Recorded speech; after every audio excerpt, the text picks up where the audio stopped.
PathPilot Quick Tips Robot Edition. Today I'm going to give a brief example of how to use the wait for input function in our conversational programming utility. So I've got a little proc sensor here we'll be plugging into the robot, and I think what we'll do is just write a robot program that moves to a couple different waypoints, and then we'll insert a command between one of those moves telling it to wait until the digital input changes state. We'll take a look at just how to do that. The first step, let's drop a couple waypoints in place, and we'll add moves to those waypoints to a robot program. So we'll drop a new waypoint here, call it waypoint 1, and then let's just go ahead and move down to, say, 400 millimeters in Z. Excellent. We'll call this waypoint 2.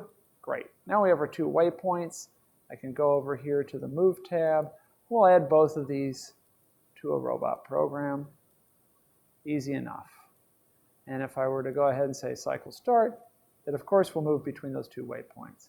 I should mention this end effector here that you see on there is a VersaBuilt multi-grip FJ gripper. We'll cover that in a different video.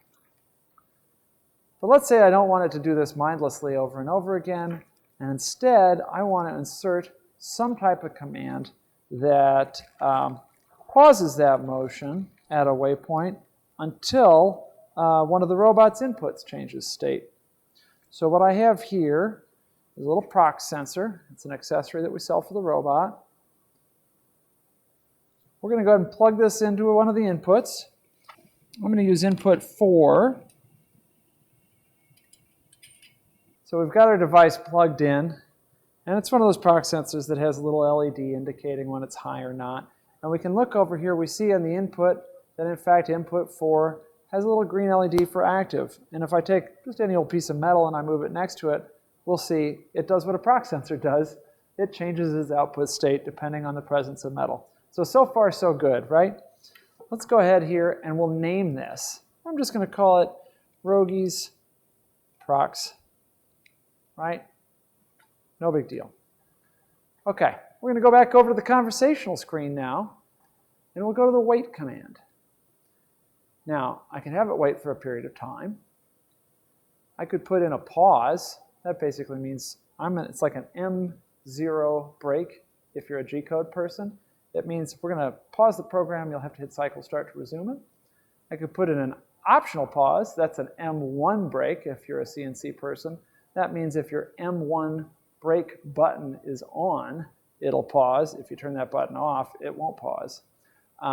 And of course, you can actually allow jogging the robot while it's paused. So that's something you could allow here. But what we're going to do is we're going to wait for digital input 4 to go low. So let's go ahead and add that to the program. And looks like it'll run the program once, and then it'll wait for this procs to go low. Sound good? We'll go ahead and hit save, run the program. And here it is, sitting paused. See what happens when we... And it goes again. Pretty easy. Anyway, that's a brief demonstration of the wait for digital input command. I hope you enjoyed it. Thank you so much for watching.